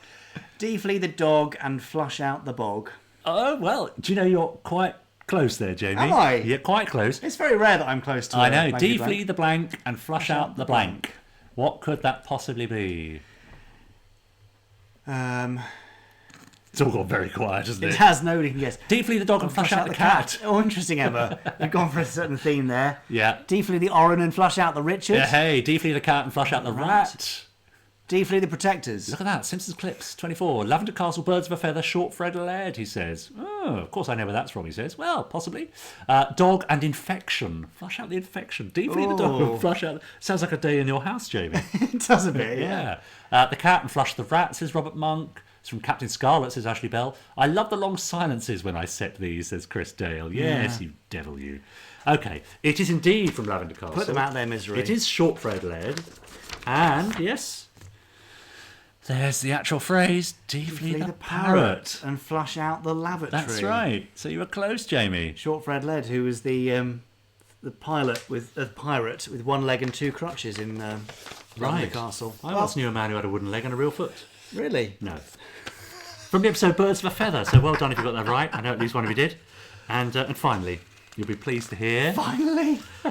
Oh, my goodness. Here we are. So this one again is from Chris Dale. Blank and blank in the same sentence. Not a good sign. Richard and Jamie in the same sentence. Not a good sign. It really isn't, is it? Blankety and blank in the same sentence. Not a good sign. How dare you? What can it possibly be? Fill in the blanks. There's 2 words to find. Fab and fib in the same sentence. Right, I think you're picking up a theme here. It's yes. it's none of those, by the way. No, that's right. Blank and blank in the same sentence. Not a good sign. Yeah, so tell me, what's the series? Who said it? As well as those missing words. What could they possibly be? 2 to find. Now, weirdly, I remember this one, Do you? fact. Yeah. Yeah, good. Paul Foster and women, says Robert Cassidy. That's probably contentious, isn't it? Tough ones this episode, says Jen Whitby. I know. That's Chris Dale's fault, folks, I'm afraid. Sorry. Fab and live, says Mark Wilson. Mark, you're on the same wavelength as me. Yes, thank you for that. Cup and empty. Yeah, interesting. Good and bad, that's my final guess, says Ross Patterson. Damn and hell, says AC? Andrew Clements. Will that count? Well, maybe. No, because we've got to be precise. Hey, it's wrong. Yeah. And also, you haven't told me what the series is and who said it. No, true. So, Andrew, fail. Yeah, sorry, Andrew. And also, you can't have another go. No second chance. No, just made that up. Right, so it is from Space Precinct. It's not Brogan, although Ben Patterson has had a good guess there. Vowels and consonants in the same sentence, says Tone 720. What can we do without those? Not much. Close, Andrew Clements, but no cigar. Damn it and hell. Damn it and hell. Orin and wrinkly, says Duncan Wilson. No, damn it and hell in the same sentence. What can Not a it good mean? sign. That's right. Jack Haldane from Space Precinct in the episode with the snake. As played by Rob Youngblood. That's right. Yeah. Yeah. Great, so there we are. So well done. Give yourselves a pat on the back if you got any of those right. And if you didn't, blame Chris Dale and not me. I just read them out. It's totally Chris Dale's fault, the whole thing. Yeah, that's right. Well, not the game itself. The game itself is Richard's fault. Everything else is Chris Dale's fault. Thank you, Chris. Yes, Orin and underwear in the same sentence, says Dee. That's the end of that one. Yeah, that's great. Well done, so thank you very much. My favourite Space Precinct episode, The Snake, says Mark Simpson Wedge. That was an early John Glenn one, I think. Yeah. I have to say, I think The Snake onwards, that's when it started to be something interesting and reasonable. Although I was not a fan of the miniature of the snake being blasted out of the airlock or out of the station house in space and blowing up. Yeah. Didn't they cut that for the BBC because it was too grim? Probably. But it was a bit like someone had sort of shaped a rubber glove like the snake and then. Yeah, that's probably exactly what they did. Yeah, that's right. I wasn't super convinced by that. Sorry if that was an effect by anybody that we know or work with. Will Chris be back for Fab Live 24? That will be 2 years of Fab Live. Will it? Well, it'll be over that because we haven't done them every... In fact, we're over 2 years old. Yeah. So, amazingly. That's right. I tried my best, Richard. It's not like I worked on the show, says Andrew Clements. Yeah, but he wouldn't have learned anybody else's lines, and Richard would never watch himself in anything. No, never. Anyway. Yes, good. So there, that's this month's Blankety Blank. You'll be relieved to hear. I think everybody's relieved that that's over. What? Jamie, is that an MSV behind the SPV? It certainly is an MSV behind the SPV. Look, its little doors open up, and it's got little flap-out things you can just about see there. Yeah, nice. I've lost my gold crate, though, sadly, which is a bit of a shame. P. Feria says, hi, I left a comment on a previous video asking about the idea of crowdfunding remastering Space Precinct for Blu-ray. You did. Would love to see it in HD. You did, and it's a possibility, but we're just so busy we can't contemplate doing that right now. But in the future, possibly, and there are some other things that are coming forward in terms of technology that may allow for it. So exactly.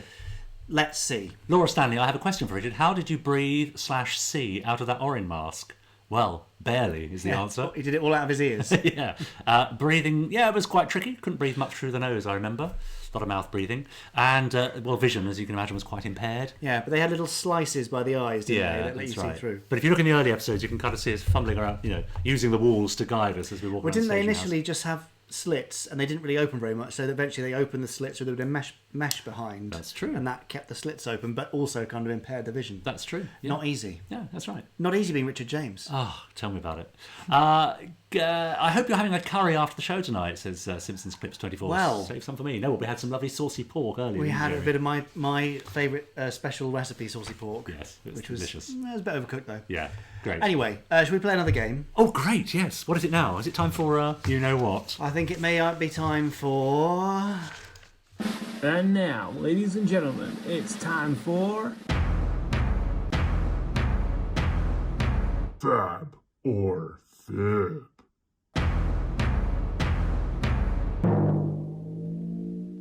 We've got to get some new pictures done, Richard. I hate that old I picture. like that one of me, though. Yeah, it's because you look good in it. Do I?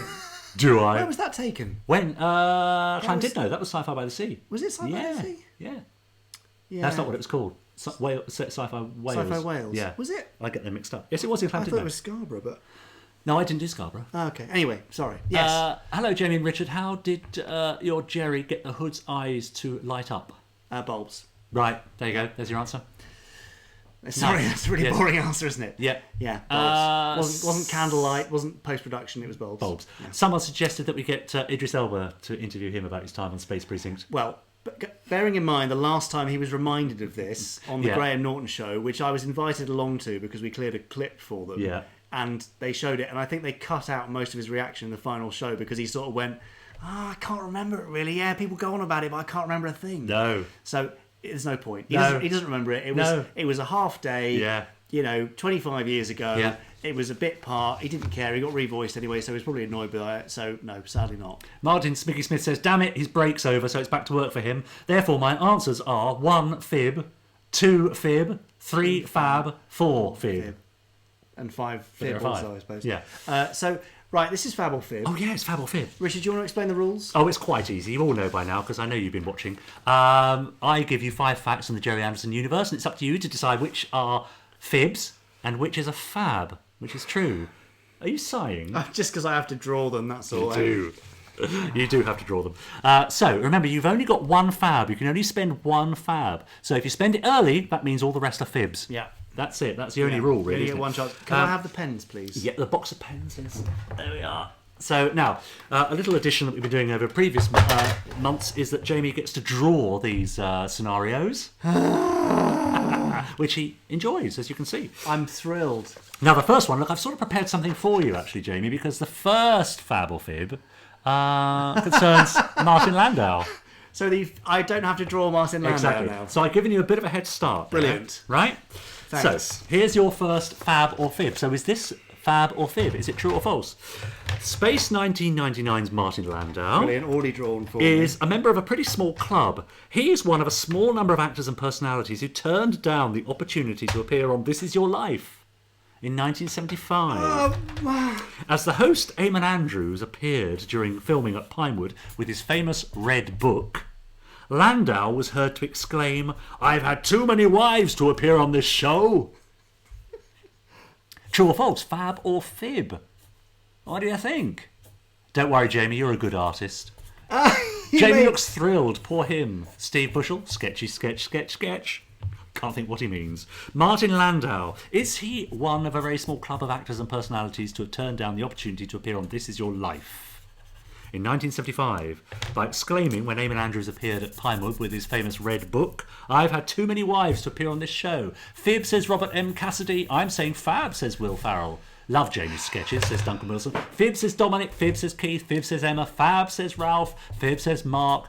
Tony Hart of the podcast world.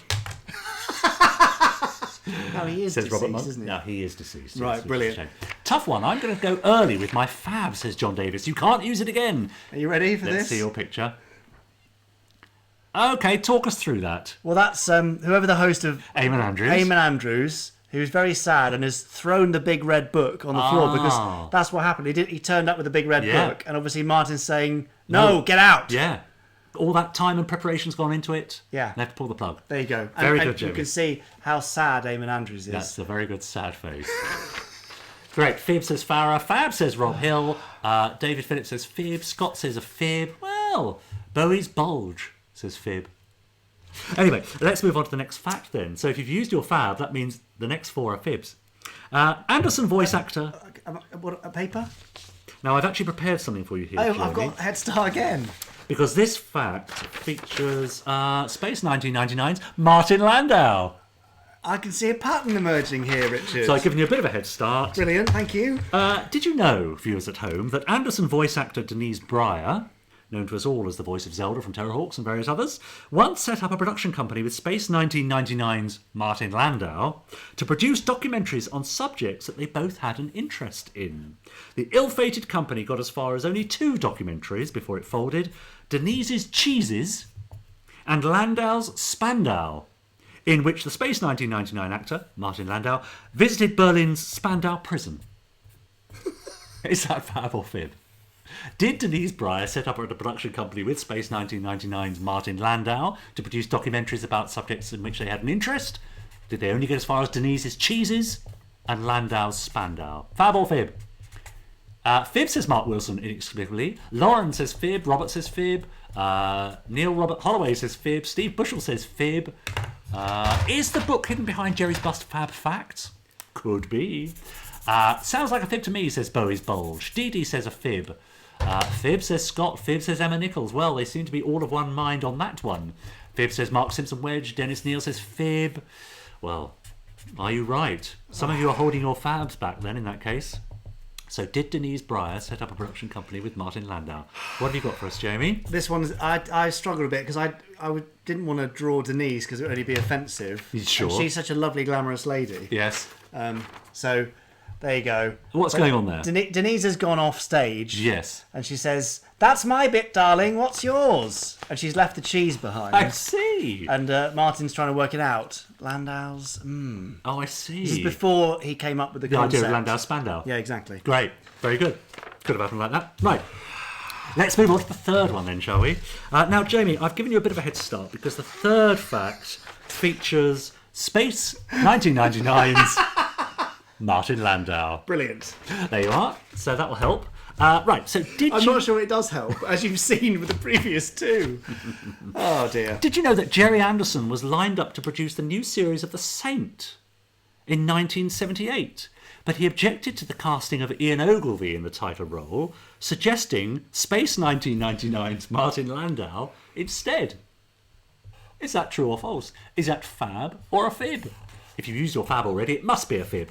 So did Gerry Anderson turn down the opportunity of producing The Saint, The Return of the Saint, in 1978 because he objected to Ian Ogilvy and wanted Space 1999's Martin Landau instead? What do you think? I'm seeing a pattern here, says Dominic John Riley. I see a pattern here, says Alex Pass. This is getting very interesting, says Ross Patterson. Finally. Gary Hodgkinson says fib. Simpsons Clips 24 says fib. Where's the cheese, says Will Farrell. Gone. Ashley Bell, fib. Lauren, fib. Robert M. Cassidy, fib. Robert Monk, halo over his head. Oh, what would you imagine? I think that might be on the cards. Fib, of course, says John Davis. Fib says Neil. Fib says Dominic. Ben says fib. Brian says fib. Ben says fib. Gosh, gotta be a fib. Never heard of it, says Howard Davis. Doesn't mean to say it's a fib if you've never heard of it. True. Yeah. So, let's have a look. Yes, it had to be really, didn't it? Great. So talk us through it. It's pretty obvious. Well, he's got the halo for the Saint thing, and I thought Saint 1999 kind of felt funny and appropriate. Yeah. I mean, nobody's laughing, but... No, but, you know, tears of a clown and all that. Right, so the fourth fab or fib... Let me guess, Richard. Have you prepared one for me? And Space 1999's Martin Landau. So I've given you a bit of a head start, Jamie, and there's a picture of That's Martin very Landau. kind of you, thanks. Now, we all know that Space 1999's Martin Landau won an Oscar for Best Performing Actor in 1995's film Ed Wood. But did you know he also won a Woody Award for playing Ed Martin in a 1973 film called Supporting Oscar? We all know that Martin Landau won an Oscar for Best Supporting Actor for Ed Wood, but did you know he also won a Woody Award for playing Ed Martin in a 1973 film called Supporting Oscar? Fab or fib? I don't... Is that true or false? There's nothing I can do. I don't know what a Woody looks like. Well, I mean, that's up to you and your imagination, isn't it? We all know that he won an Oscar for Best Supporting Actor in Ed Wood, but did he also win a Woody for playing Ed Martin in Supporting Oscar, a 1973 film? Fib, says Ralph. Fab, says Mark Wilson. Definitely a fib, says Will. All right. What else have we got? Robert Cassidy says fib. DD says fab. So, difference of opinion there already. Brian Jackson. Fib, fib, fib. Total fib. All right, Brian. Keep your hair on. Fib, says Jack. Fib, says Nicholas. Samantha, I'm going with fab, says Bowie's Bulge. Fib, says Scott. Let's have a look at your picture. I didn't know what to do for this. No, that's very difficult. good. So look, he's holding his Oscar. Yep. And then there's an award card says Woody Award, Martin Landau, Moonlight, which is obviously... Oh, I see. It's the fake, the mistake. And hilarious reference to good. the Oscar fail from 13 months ago. That's very good. Which is not funny at all in this context. Yeah, that's great. Gemma Fairchild thinks it's a fib. Gary thinks it's a fib. Fibberoonie says Mayday 51. Love it, Jamie, says Megan. Fib, says Doug Morris. Right, so our final one then. Fact number 5. Now, if you haven't used your fab, if all the previous 4 have been fibs... You've got to use it now. That's right. So you may feel a fool if it's a fib. Yeah. Now, I thought I'd ring the changes a bit. Yeah, good. And this final one features Space 1999's Martin Landau. So I've given you a head start, and there's a picture of Martin Landau. See, the head start's actually a kind of false start because they sort of make it harder in a way. But go on, please do carry on. Space 1999's Martin Landau. Yes. Was actually producer Gene Roddenberry's original choice to play Mr. Spock in Star Trek in 1966. The role was then played by Leonard Nimoy, who also replaced Landau in Mission Impossible after he quit the show. Well, that was easy. It's a bit of a coincidence, isn't it? Is that true or false you've done, have you? Is that a fab or a fib? If you've used up all your fibs, this must be a fab. Space 1999, that's very good. Martin Landau was producer Gene Roddenberry's original choice to play Mr. Spock on Star Trek in 1966. The role was then played by Leonard Nimoy, who also replaced Landau in Mission Impossible after he quit the show. Fab, says Mark. Hang in there, Jamie, says Farrell. Fab, says Ralph. Fab, says Gemma. Fab, says Andrew. Fab, says Robert. Well, really? Okay. Anyone else used up all their fibs and are just saying fab because they have to? Or did someone fab early and they're now stuck with fibs? Is it Martin's birthday or something, says Ross Patterson? That I don't know. Could be. Couldn't it? Very good. So let's have a look at your picture. Number 5. It was the easiest one and the laziest one of them all. Of course it was. There we go. There's Martin Landau as Spock. He looks pretty good, doesn't he? I think it works for him, yeah. No, actually, and the uniform does look rather sort of motion picture-esque, doesn't it? It does, yeah. Picture. Nice, very good, Jamie. That's there you great. go. Very good. Right, so there's your fab facts on the Gerry Anderson universe. So let's go through them one at a time and then we'll narrow it down. Okay. Fib says Stuart, fab says Chris, fib says Stephen. This is a fab, says Ashley Bell. Well, it's quite a mixed response, I'd say. Defo fab, says Chris Gibbons. This is a Martin Landau fab or fib special. Is there a particular reason, says Scott? No, not really. Right. Was it number 1, being a member of a small club, he turned down the opportunity to appear on This Is Your Life? Was it setting up a production company with Denise Breyer to produce Denise's Cheeses and Landau's Spandau? Was he lined up, or Gerry lined up to produce a new series of The Saint, but wanted Martin Landau? Did Martin Landau win a Woody Award for playing Ed Martin in a film called Supporting Oscar? Or was he lined up to play Spock in Star Trek and was replaced by Leonard Nimoy, who also replaced him in Mission Impossible? Well done, Jamie. Very good. Thanks. So, let's go through them one at a time, shall we? Okay, so it was not number 3. Oh, I was quite pleased with Saint 1999. Yeah, he was never lined up. As far as I know, Gerry was never lined up to... No. We did have a few messages this week about people saying, did you know that Gerry was working on, I think it was Moonraker or a Bond movie? Yeah, we did know that. We talked about that before, haven't we? No, I've got the play somewhere. Yeah. Anyway. Now, it also wasn't number 2. Oh, I see. I so wanted to see Denise's Cheeses. I know. That would have been fun. I was less keen on Landau's Spandau, to be honest. Yeah. So we're narrowing it down. Neither was it number 4. So he did win an Oscar for Ed Wood, but he never won a Woody for supporting Oscar. What a shame. Sounds like a good title for a film, though, doesn't it? Neither was it number 1. He didn't turn down the opportunity to appear on This Is Your Life, saying, I've had too many wives to appear on this show, because as far as I know, he only had one wife. Oh. Only married to Barbara Bain, as far as Wikipedia is telling me. Well, good old Wikipedia is very reliable. Yeah, that's right. So that means, give yourself a pat on the back, it has to be that, yes, Martin Landau was in line to play Spock in Star Trek in 1966, but was replaced by Leonard Nimoy. There you go. Yeah, I can absolutely see that. I can see it too, especially now I've so beautifully adorned him with the ears and brow. It's like it happened. Yeah. Isn't it? This is an alternate universe right there. Yeah, great. How frightening. So there we are. That is this month's Fab or Fib. So well done to all of you at home if you got any of those right. There we are. My work is done.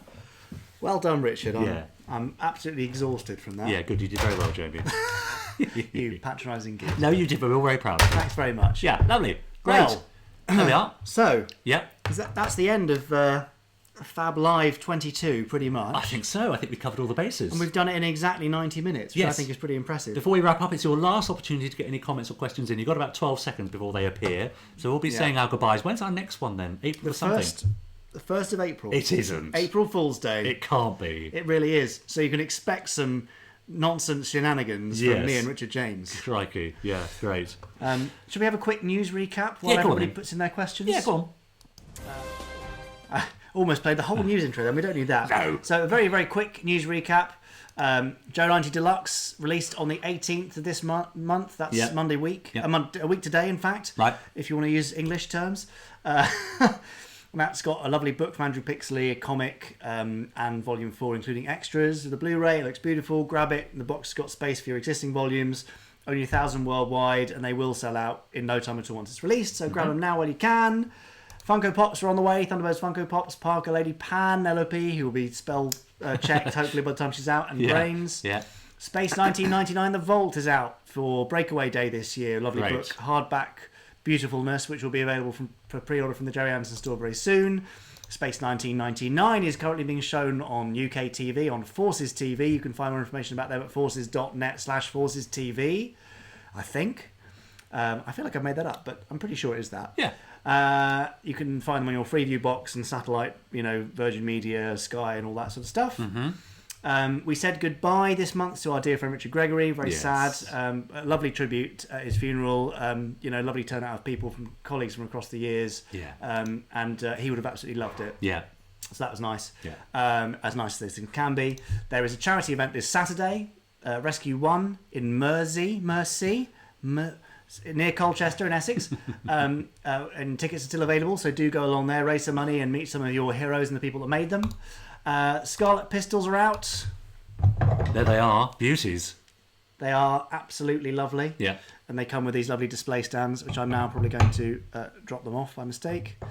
And we absolutely implore you to, after this, stay on the Gerry Anderson YouTube channel if you're watching us from there, or go to the Gerry Anderson YouTube channel, youtube.com/Gerry Anderson TV, and watch Century 21 Tech Talk. That's easy for you to say. Century 21 Tech Talk, hosted by Brains, Yeah. written by Andrew Clements. Thank you, AC. It's all about Thunderbird 1 from Brains' perspective, and there are more episodes coming out weekly on a Saturday.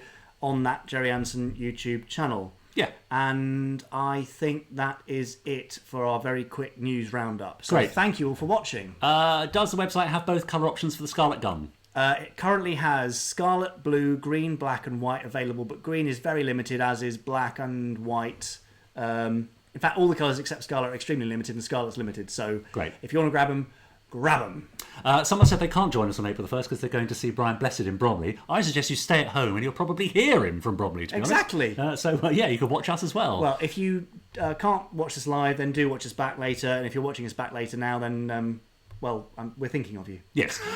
Two things from me. Don't forget to join us at the podcast. Someone's asking what the next interview will be. Well, you'll have to tune in to find out. A new episode appears every Monday, so subscribe to iTunes, Spotify, Stitcher, wherever you're listening to us. Yep. And secondly, if you want to join the podcast Facebook group, then please, you're very welcome. But there are 3 questions that we'd love you to answer first, just to make sure that we're all friends and happy and keep things nice and light and interesting. So answer those 3 questions, and I personally will approve your entry to the group. Yeah, not that you've gone power mad or anything. Yeah, exactly. And you can find that by going to the Gerry Anderson Facebook page and clicking the groups tab on the left, and then you'll find it there listed. Or you just search Gerry Anderson podcast listeners in this Facebook search thing, and then you'll find us there. Great. I think that'll do, won't it? I think that is it, probably. Any final questions? Another hint for that special news, please. No, I hinted earlier on that you should keep tuning in for news that may be music to your ears, but that's all I can say right now. Fair so enough. thank you to all of you for tuning in. It's been bloody marvellous. I think. Ross Patterson says, Richard, would you ever play Officer Orange for a special reason, like Sports Relief or Children in Need or any other event? Don't know if the mask would fit anymore. It probably will. Probably wouldn't it? Yeah, just have a haircut, be fine. Right, that's it. Oh, it's Chris McCarthy. Oh, nice. Yeah, and do send us emails for next month. Right, fablive@gerryanderson.co.uk. Yeah, and we'll see you next time on April the 1st. Yeah. Have a good month until then, and we'll see you at the podcast. Right. Yeah. Bye, everyone. Bye now. Bye. Bye. Right, well. That went all right. I'm glad we finished now because I need a wee. Do you? Yeah, well, I've sat here for an hour and a half. Yeah, I even sat here through Chris Dale's Big Rat Bites. Oh, no, imagine that. Really joking, Chris? Right, I think that's probably it now. Bye, everyone. Cheers.